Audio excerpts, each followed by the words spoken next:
Muhammadin wa ala alihi wa sahbihi ajma'in. Amma ba'd. Ayyuhal ikhwah, a'azzani wa a'azzakumullah. Saudara-saudaraku yang semoga dimuliakan oleh Allah, kita bertemu kembali di malam Kamis untuk mengkaji hadis-hadis Nabi sallallahu alaihi wasallam yang ada dalam Kitabul Arba'in Hadis Salaf. Kitab 40 hadis tentang mazhab salaf karya Syekh Ali bin Yahya Al-Haddadi hafizahullahu ta'ala. Pada pertemuan sebelumnya kita membahas hadis ke-14, yaitu hadis Hudzaifah bin Al-Yaman, hadis tentang dai-dai yang mengajak ke Jahannam. Ya, kita sudah bahas. Di sini Hudzaifah menyebutkan bahwasanya orang-orang para sahabat Nabi lainnya bertanya kepada Rasulullah sallallahu alaihi wasallam tentang kebaikan, tentang perkara-perkara baik. Sedangkan Hudzaifah di sini berkata, sedangkan aku bertanya kepada Rasulullah tentang keburukan.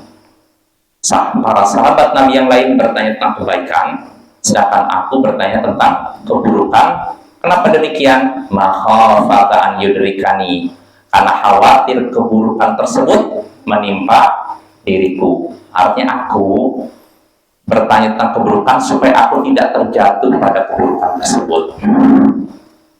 Lalu di sini Hudzaifah menyebutkan dia bertanya kepada Rasulullah, wahai Rasulullah, sesungguhnya dulu kami di zaman jahiliyah dan keburukan. Lalu Allah pun mendatangkan kepada kami kebaikan ini, yaitu Islam.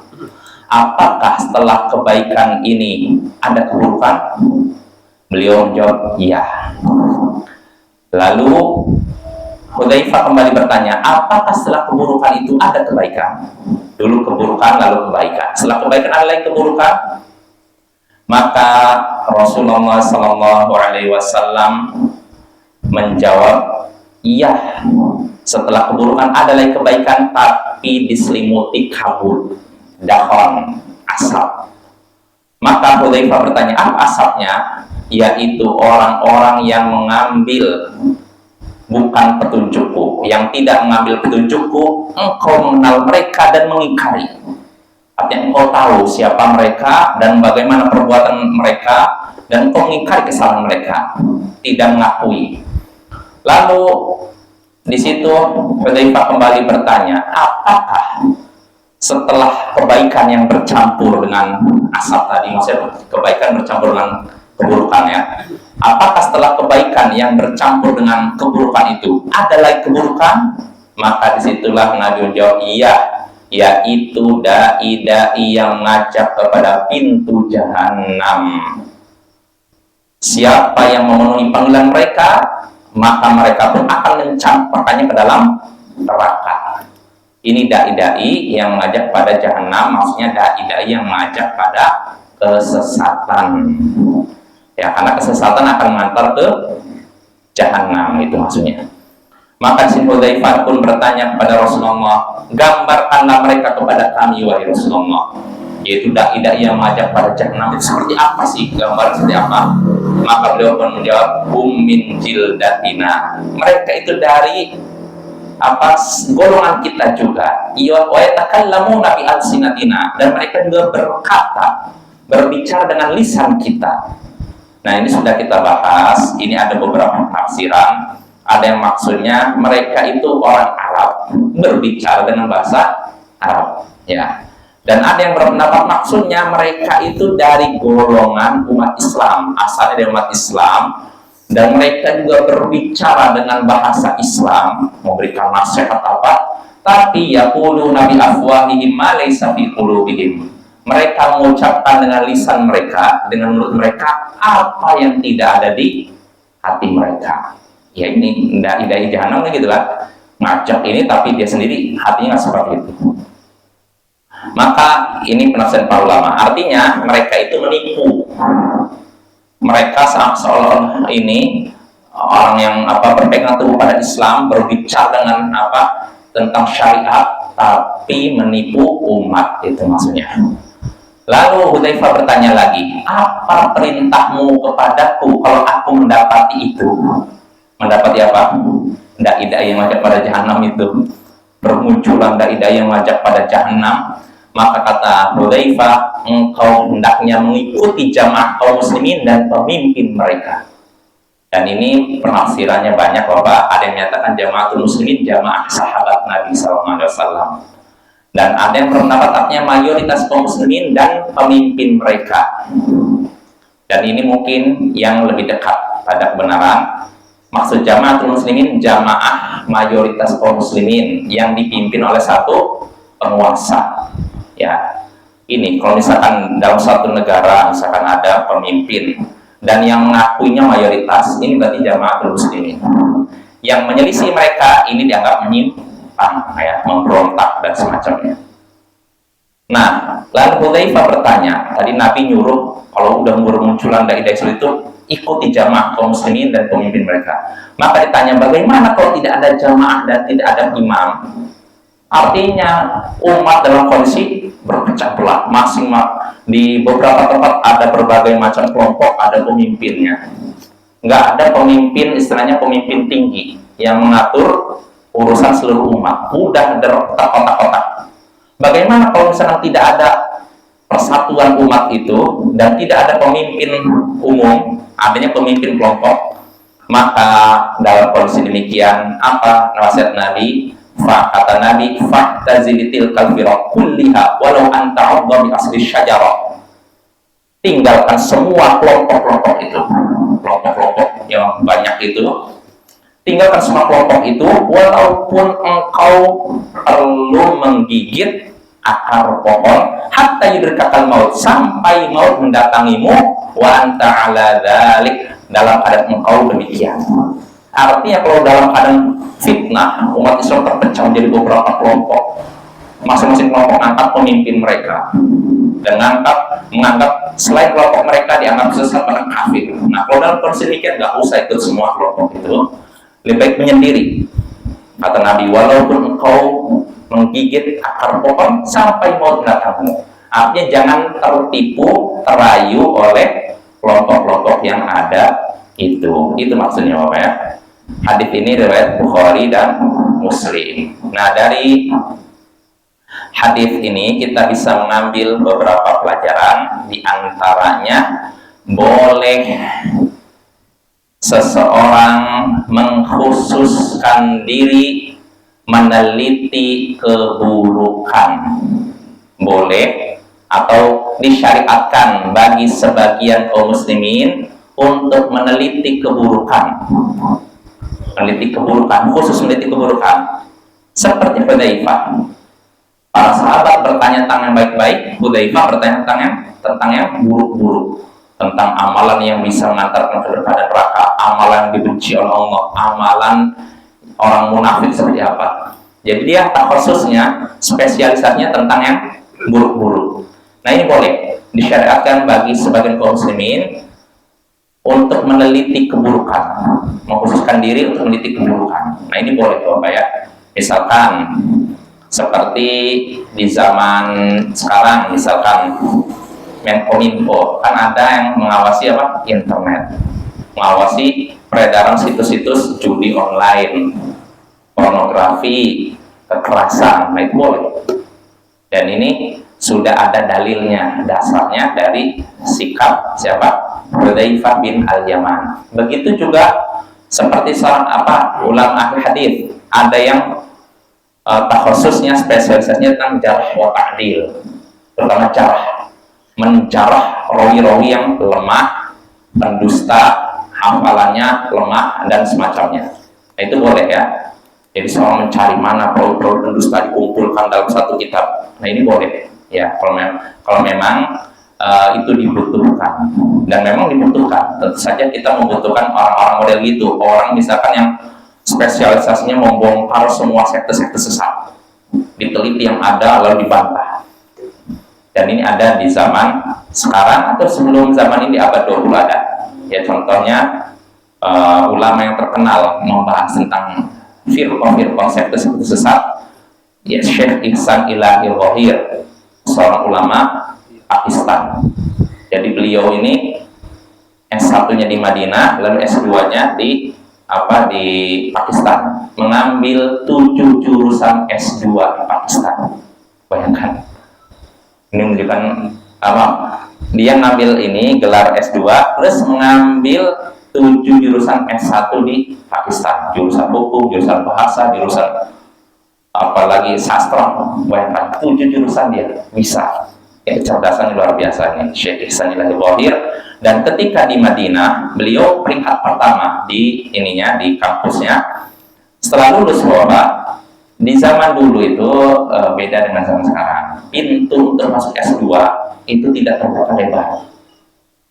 Karena saya bingung, kok ulama secerdas Syekh Ihsan Ilahi Dhahir kok nggak bisa ke S2?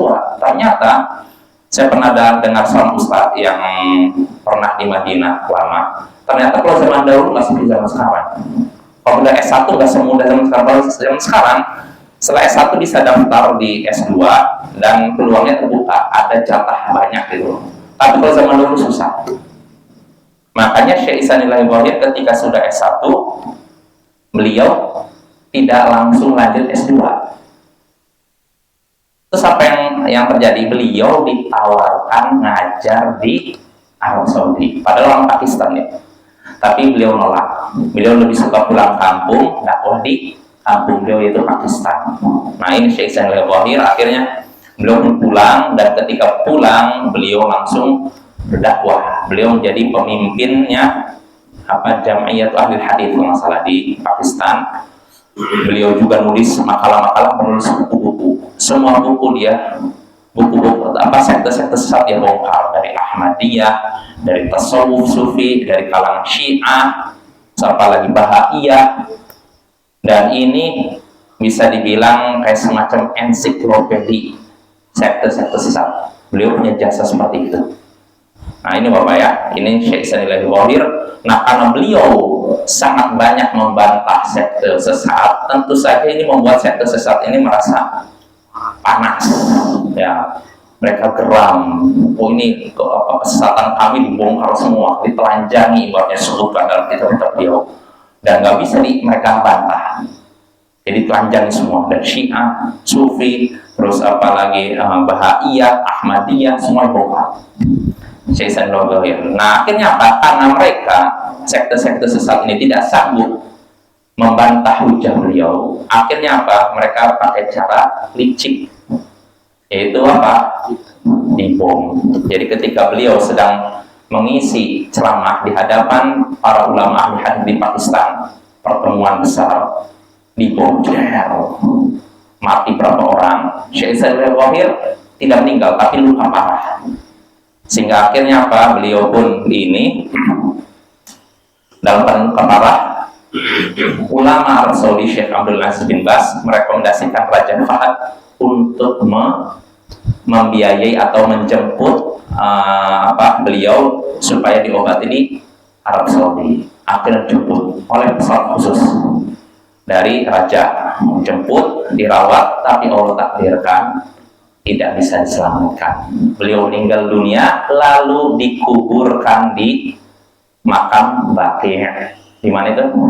Madinah. Jadi sebagaimana beliau ketika hidup membela kehormatan para sahabat, akhirnya beliau pun dimakamkan dekat orang-orang yang beliau bela, yaitu para sahabat. Nah ini Syekh Ihsan Ilahi Dhahir ya. Saya lihat bukunya banyak sekali Bapak, itu bermanfaat tuh.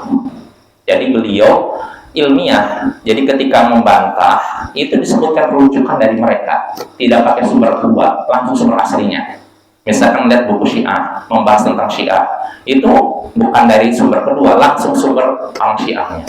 Buku-buku orang Syiah beliau baca, lalu beliau sebutkan kesalahannya apa dan apa. Nah ini jasanya dari Syekh Ihsan Ilahi Dhahir. Ya semoga Allah merahmatinya, melapangkan kuburnya, dan memasukkan ke dalam surganya. Amin ya rabbal alamin.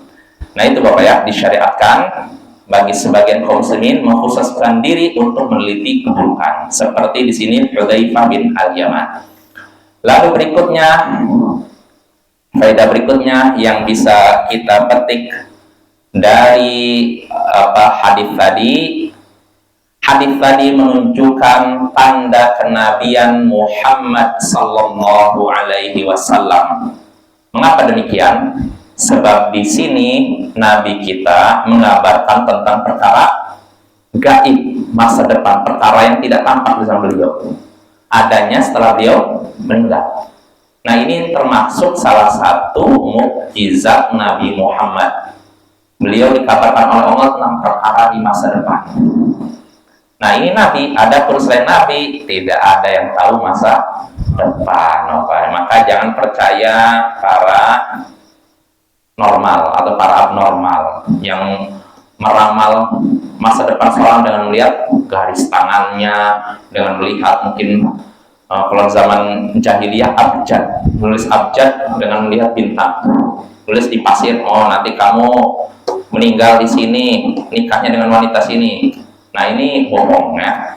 Yang seperti ini batil. Ya, ada pun Nabi kita bisa tahu masa depan karena diberitahu oleh Allah, dan itu pun tidak terus menerus. Jadi beliau tidak tahu perkara masa depan terus-menerus, enggak. Kadang-kadang. Ya, contohnya beliau tidak tahu kapan terjadi hari kiamat. Enggak ada, beliau nggak tahu. Beliau ditanya suatu hari sama orang Arab Badui, kapan hari kiamat? Beliau nggak tahu, nggak bisa jawab. Ya, karena Allah tidak memberitahukan. Tapi Allah memberitahukan kepada beliau tanda-tandanya hari kiamat seperti apa. Adapun kapannya beliau tidak tahu. Nah, itu faedah kedua. Lalu faedah ketiga, peringatan untuk berhati-hati dari orang-orang yang mengajak pada kesesatan, yaitu dai-dai yang mengajak ke pintu jahanam. Ciri-ciri mereka sudah Nabi sebutkan. Mereka dari golongan kita, berbicara dengan lisan kita, artinya asal mereka adalah muslim, ada di tengah-tengah kaum muslimin, berbicara dengan bahasa Islam, dengan bahasa ya mungkin bisa jadi anak antum kayak gitu. Bahasa-bahasa istilahnya bahasa dakwah lah gitu. Tapi mereka menyesatkan umat. Nah, ini kita harus waspada ya. Itu ciri-cirinya ya. Jadi jangan mudah tertipu oleh penampilan orang. Perlu diuji, dicek ya, sampai tahu oh ini keyakinan orang ini seperti ini. Jangan cuma lihat penampilan, pakaian, sudah ngira oh ini orang benar, apa ya? Jadi jangan tertipu dengan penampilan. Oleh penampilan seorang, lihat ada jenggot sedikit, oh ini sunnah, belum tentu. Ngelihat misalkan wanita yang menutup aurat dengan rapat, oh ini nanti sunnah. Nggak seperti itu ya. Jangan tertipu oleh penampilan. Lihatlah amalannya dan akidahnya. Lalu faedah berikutnya yang bisa kita petik dari faedah dari hadis ini, solusi menghadapi fitnah diantaranya mengikuti pemimpin dan jamaah kaum muslimin, mayoritas kaum muslimin. Ketika terjadi pertumpahan darah di antara umat, maka lihatlah penguasa dan orang mayoritas mengikutinya. Ya, misalkan apa nih, naudzubillah, jangan sampai terjadi di negeri kita. Jangan ada pemimpin, ini ada rakyat mayoritas ngaku pemimpin, tapi ada rakyat sebagian yang tidak suka dengan pemimpin ini, bahkan berusaha menggulingkan dengan cara kekerasan sehingga terjadi pertumpahan darah. Misalkan anggap yang mayoritas mengakui, misalkan anggapnya 80%, 10%-nya di sebelah timur berontak, 10% sebelah barat berontak. Nah, sikap kita ikut yang mana? Yang bersama pemimpin itu, mayoritas umat Islam itu. Jangan ikutin kelompok-kelompok itu yang memecah belah umat ya. Ini solusi kalau kita menghadapi fitnah di tengah umat, pertumpahan darah, peperangan dan semacamnya. Ini sama seperti alhamdulillah kalau Indonesia sekarang ada ya. Di Sudan, negaranya hancur lebur. Bagaimana dulunya Sudan tuh ya lumayan lah, pendidikan lumayan banyak orang Indonesia di Sudan. Karena lihat Sudan bisa dibilang pendidikannya lebih bagus katanya dibandingkan sebagian negara Arab. Tapi sekarang ya hancur lebur. Ya, Sudan, Libya juga. Ya sekarang udah hancur lebur. Nah ini karena apa? Rakyatnya terpecah, saling berperang sama lain. Sekarang nih di Sudan dan di Libya nggak jelas mana pemimpin yang sah karena bermunculan berbagai pemimpin saling perang. Pemimpin ini punya masa, ini punya masa perang. Coba kalau terjadi di Indonesia, alhamdulillah Allah masih lindungi negeri kita, nggak ada seperti itu. Kalaupun ada gejolak, nggak sampai pertumpahan darah. Ini harus kita syukuri Bapak ya. Ini nikmat yang mahal, ini nikmat keamanan. Maka kita harus bersyukur, banyak bersyukur kepada Allah. Nah itu ya, jadi solusi untuk menghadapi fitnah yang terjadi di tengah umat yaitu ngikuti pemimpin dan mayoritas umat yang ikuti pemimpin tersebut. Nah itu faedah ketiga ya. Faedah berikutnya yang bisa kita petik dari hadis ini, kalau memang ternyata tidak ada pemimpin yang diakui oleh mayoritas umat, maka hendaknya kita menyendiri, gak usah ikut sanksi. Seperti Hudzaifah bertanya, wahai Rasulullah, bagaimana kalau tidak ada imam dan tidak ada jamaah kaum muslimin, artinya tidak ada umat yang mayoritas yang ikuti pemimpin ini, udah terpecah jadi beberapa kelompok saling berperang.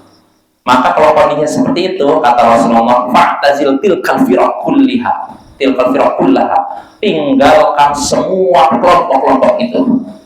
Tinggalkan semua kelompok itu. Walau anta'ud bi asli syajarah, walaupun engkau perlu menggigit akar pohon. Gak usah, walaupun ada orang ngajak kamu narik, kamu gak gigit aja akar pohon. Artinya jangan sampai kita tergiur oleh kelompok-kelompok yang ada sehingga akhirnya apa, kita menumpahkan darah kaum muslimin, sesama kaum muslimin. Nah ini Bapak ya, ini kalau kondisinya tidak ada pemimpin yang diakui oleh mayoritas umat ya. Tapi kalau masih ada pemimpin yang diakui oleh mayoritas umat, lalu ada sebagian umat yang tidak mengakui, berusaha menggulingkan, ya kita ikut pemimpin yang diakui oleh mayoritas umat ya. Tapi kalau memang nggak ada, udah terpecah menjadi beberapa kelompok, ya contohnya kayak di Sudan, di Libya, udah menyendiri aja, banyak-banyak ibadah di rumah, nggak perlu. Kalau misalnya di masjid mana? Kalau bisa di masjid, kalau nggak bisa udah di rumah. Karena dulu pernah terjadi Aljazair, itu juga fitnah luar biasa itu. Jadi kisahnya di Aljazair tahun 80 awal 90 ada partai Islam namanya FIS. Kepanjangannya apa FIS? Apa bahasa agama Prancis kalau nggak salah, kan Aljazair kan jajahan Prancis ya. Jadi ketika itu FIS ini menggalang kekuatan massa Islam lah di Aljazair supaya milih dia. Nah termasuk yang tergiur untuk masuk ada sebagian Salafiyin seperti itu, tergiur untuk masuk situ, masuk perangkap politik. Nah ketika FIS istilahnya targetkan bakal menang pemilu, bakal menerapkan ya syariat Islam kayak gitu kan, biasanya semuanya gitu kan, hukum Islam, sebagian mayoritas umat ke situ karena slogan-slogan politik kan indah kan. Nah akhirnya pemilu dan ternyata menang, cuma pihak militer tidak ridho karena militer banyak orang-orang sekuler ya kan, rata-rata kayak gitu kan, di Turki, di Mesir, hampir gitu.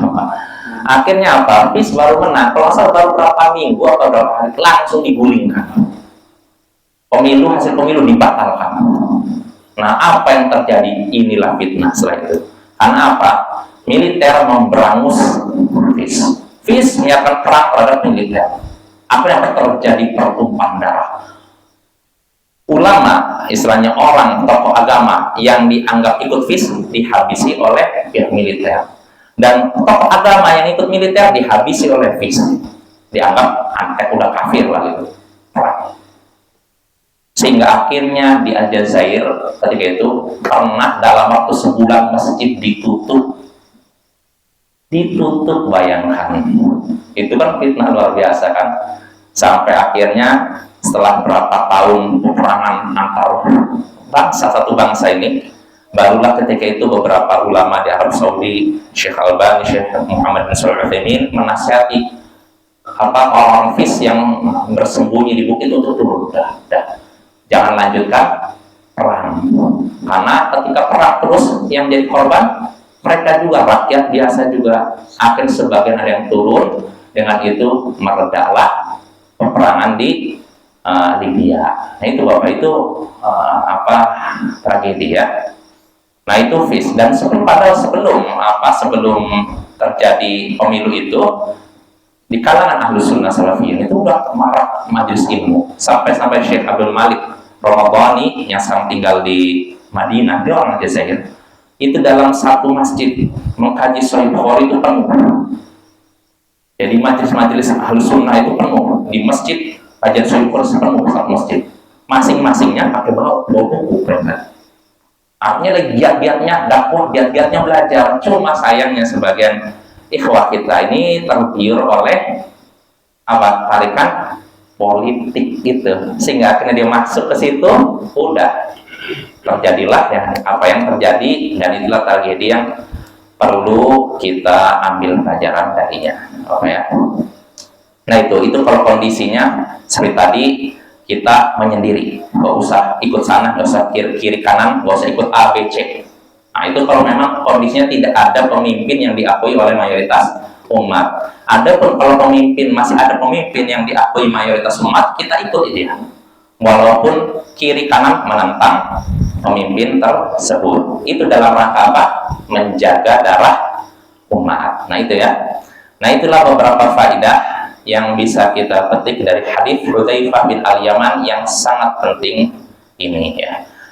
Nah selesai dari hadis ke-14, kita masuk hadis ke-15. Berkata Syekh Ali bin Yahya Al-Haddadi hafizahullah, Al-Khamis Ashar, 15, Al-Hubbu fillah wal bughdu fillah. Cinta karena Allah dan benci karena Allah. Cinta karena Allah dan benci karena Allah. Inilah pembahasan kita di hadis ke-15 tentang cinta dan benci karena Allah. Ya, kita baca saja hadisnya. Berkata Syekh Habibullah, Ali bin Abbas radhiyallahu anhu qala Rasulullah sallallahu alaihi wasallam li Abi Dzar, ayyu ural iman abunnu qala awthaq, qala Allah wa rasuluhu a'lam, qala al muwalatu fillah wal mu'adatu fillah wal hubbu fillah wal bughdu fillah, rawahul hakim wa tabarani wa ghairuhuma wa isnadun wahid lakin law syahidun min hadits Ibnu Mas'ud wa min hadits al-Bara' bin Azib. Qala al-Albani al-hadits bi majmu'i turuqihi yarqa ila darajatil husni 'alal aqal. Dari Ibnu Abbas, semoga Allah meridhoinya, ia berkata, Rasulullah sallallahu alaihi wasallam bersabda kepada Abu Dzar, apa ikatan iman? Aku menyangka, di sini yang perawi dari Ibnu Abbas berkata, aku menyangka. Abu Dzar berkata, apa ikatan iman yang paling kuat? Jadi pertanyaannya, apa ikatan iman yang paling kuat? Maka ini Rasulullah, jadi Rasulullah bertanya kepada Abu Dzar, apa ikatan iman yang paling kuat? Maka Abu Dzar menjawab, Allah dan Rasulnya yang lebih tahu. Maka Rasulullah sallallahu alaihi wasallam pun bersabda, yakni membela karena Allah, memusuhi karena Allah, cinta karena Allah, dan benci karena Allah. Hadis riwayat Hakim dan Tabrani, dan selain keduanya sanadnya lemah, wahin sama dengan dhaif, tapi punya syahid penguat dari hadis Ibnu Mas'ud dan hadis Al-Bara' bin Azib. Kata Al-Albani, muhaddits Al-Albani, hadis ini dengan dikumpulkan semua jalannya naik ke derajat hasan minimal. Minimalnya hasan, maksimalnya bisa sahih gitu. Nah ini hadisnya ya dari Ibnu Abbas, kita bahas sekarang. Di sini Rasulullah SAW berkata kepada Abu Dzar, apa ikatan iman yang paling kuat? Artinya iman ini memiliki ikatan. apa ikatan iman yang paling kuat? Ini pertanyaan dari siapa? Nabi Sallallahu Alaihi Wasallam kepada Abu Dzar. Maka Abu Dzar menjawab, Allah dan Rasulnya yang lebih tahu. Artinya saya tidak tahu. Dia menyerahkan pengetahuan kepada Allah dan Rasulnya. Nah, ini ucapan hanya Allah dan Rasulnya yang lebih tahu. Ini kalau Rasul masih hidup. Ada kalau Rasulullah sudah meninggal, kita hanya menyatakan Allahu a'lam. Jangan ditambah Rasul ya. Karena Rasul sudah meninggal, sudah tidak dapat wahyu lagi. Nah, ini Abu Dzar. Abu Dzar ditanya oleh Rasulullah, apa ikatan iman yang paling kuat? Dia pun menjawab, Allah dan Rasulnya yang lebih tahu. Maka Rasulullah SAW pun menjawab, memberitahu Abu Dzar, ikatan iman yang paling kuat yaitu membela karena Allah, memusuhi karena Allah, cinta karena Allah, dan benci karena Allah. Ini ikatan iman yang paling kuat. Kita bisa tahu, oh, orang ini imannya kuat di antaranya kalau sudah membela karena Allah.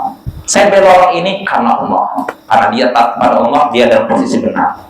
Bukan ditanya, kenapa kamu bela dia? Oh, karena dia satu suku sama saya. Nah, oh, dia itu satu instansi dengan saya. Nah, itu bukan ikatan iman yang paling kuat. Ikatan iman yang paling kuat itu karena Allah, karena orangnya taat kepada Allah dalam posisi benar, walaupun beda suku, walaupun beda asal usul, beda daerah, beda kampung dan semacamnya. Nah, ini ya, ini membelakan Allah dan juga memusuhi karena Allah. Saya memusuhi orang itu.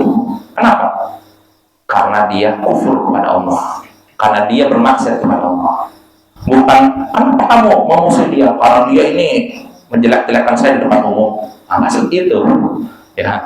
Kalau misalkan bencinya karena faktor pribadi, itu nggak dianggap iman kita kuat, Bapak ya. Jadi bencinya membela dan memusuhinya karena Allah.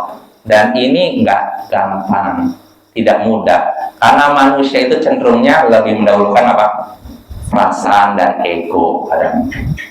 Nah, ini ya, ini harus kita periksa diri kita. Apakah kita selama ini cinta membela seorang, memusuhi seorang karena Allah, atau karena faktor dunia, faktor kesukuan, golongan, dan semacamnya. Lalu berikutnya kata Nabi, tadi membela karena Allah, memusuhi karena Allah, cinta karena Allah. Saya suka dengan orang ini karena Allah, karena orangnya beriman kepada Allah, taat kepada Allah, tidak menyekutukan Allah, mengikuti sunnah Rasulullah. Nah, itu. Dan benci karena Allah. Saya benci sama orang ini. Kenapa? Dia itu kufur kepada Allah, dia itu bermaksiat kepada Allah, dia itu menyekutukan Allah. Nah, siapa yang mewujudkan empat ini?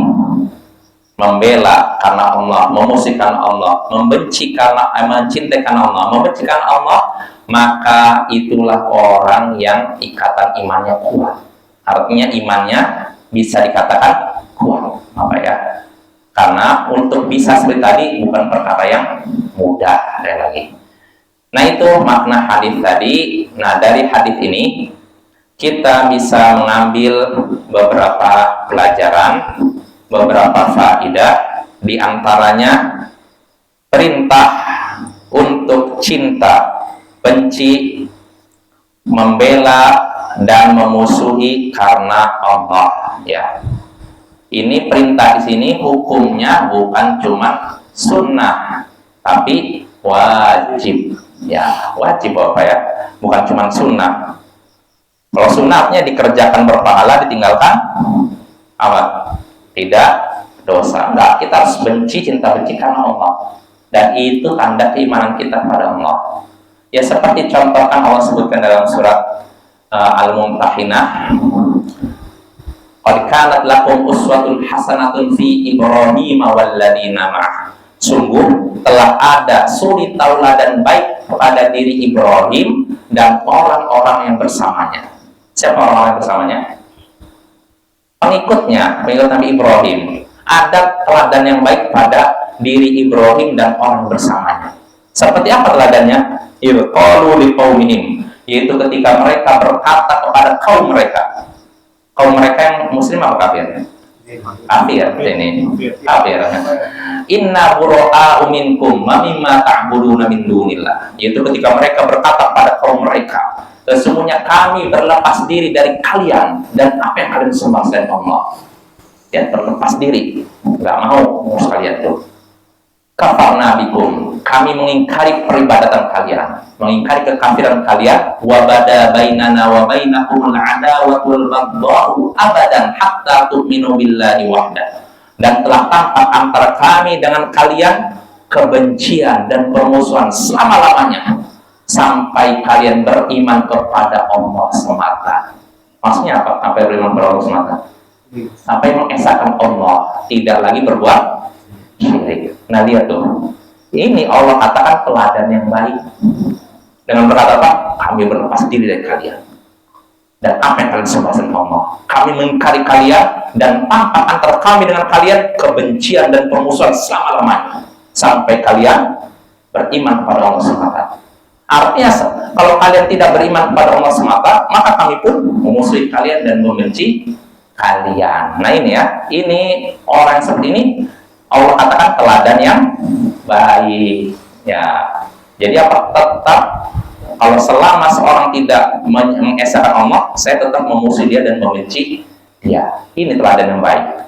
Nah, tapi perlu kita ketahui, membenci dan memusuhi tidak mesti menzalimi. Kita memang harus wajib membenci dan memusuhi orang yang menyekutukan Allah, tapi tidak boleh kita menzaliminya. Artinya saya ketika menyaksikan dia menyebutkan Allah, saya benci, bergolak darah saya, tapi saya tidak boleh memukulnya atau menumpahkan darah. Boleh. Kalau membenci ya harus. Kalau justru kita nggak benci ngelihat kayak gitu, tandanya iman kita sudah hilang, Bapak ya.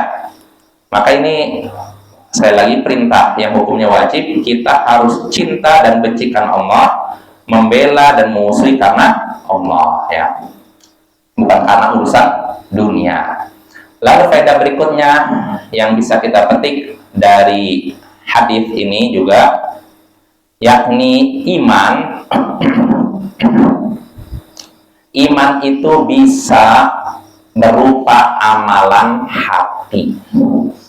Iman itu bisa berupa amalan hati. Di antaranya apa yang dalam hadis ini?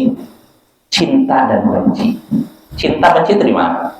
Ini kan, walaupun kadang tampak lewat lisan dan perbuatan, tapi asalnya di sini, cinta benci. Ini menunjukkan amalan hati termasuk iman, dan ini hampir diakui oleh mayoritas umat ya.